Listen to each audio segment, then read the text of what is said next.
this is Jim Brown, Mayor of Cedar Falls.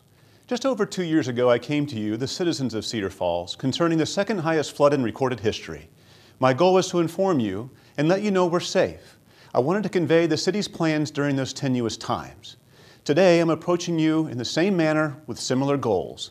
It's concerning the city's long-standing implementation of the City Council-approved public safety model, the model whereby we have firefighters working alongside police officers who are also trained firefighters, in order to significantly increase fire emergency personnel. Some form of the public safety model has been in effect for the past 30+ years. This recent pushback is the same debate in a different decade. I don't believe anyone can point to instances whereby we were less safe. In fact, we now have never-seen-before numbers of trained firefighters at emergency scenes. We had 19 trained firefighters just a month ago at the unfortunate incident at UNI. Will tragedy strike again? Of course it will. We live in a fallen world. But we can't budget on worst-case scenarios, what-ifs, or fear. As mayor, my number one consideration is your safety, your lives and your property. As a husband and a father of 2 teenage daughters, it couldn't be more heightened for me personally. Since I've started being mayor, I've been in constant communications with our public safety professionals, people with decades of experience. Unfortunately, most every conversation with the fire personnel led to ideas not within the council-approved public safety model.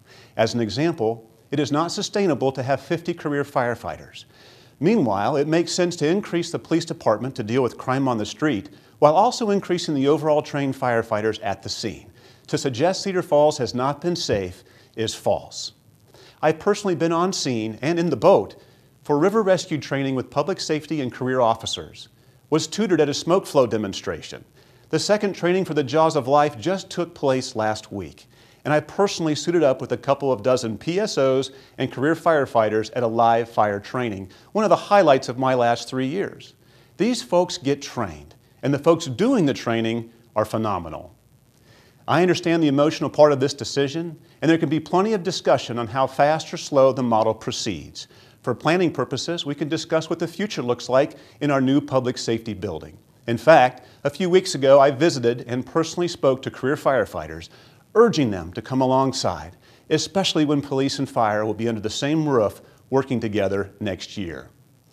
How can we not be safe when the vast majority of firefighting in Iowa is in the form of great volunteer departments?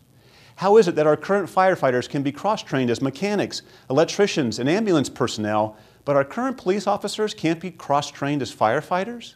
How is it that National Guard Reserve forces can be cops and firefighters, bankers and painters, and still be cross-trained as a military unit ready for battle?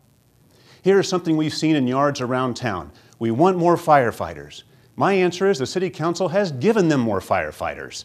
Right now, we have 43 trained firefighters with 20 in training. That's an upcoming 63 firefighting responders for Cedar Falls. Unheard of.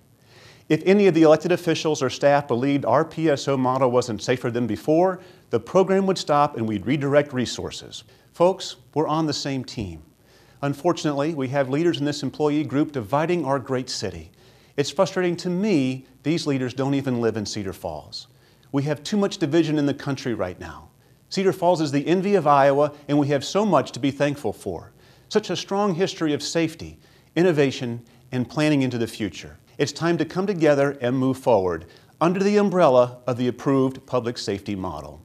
In closing, traditional models of funding fire departments are not sustainable for Cedar Falls. We are once again leading the charge to add quality of life, safety, and security to our great community while making sure it remains affordable. Thank you, and God bless.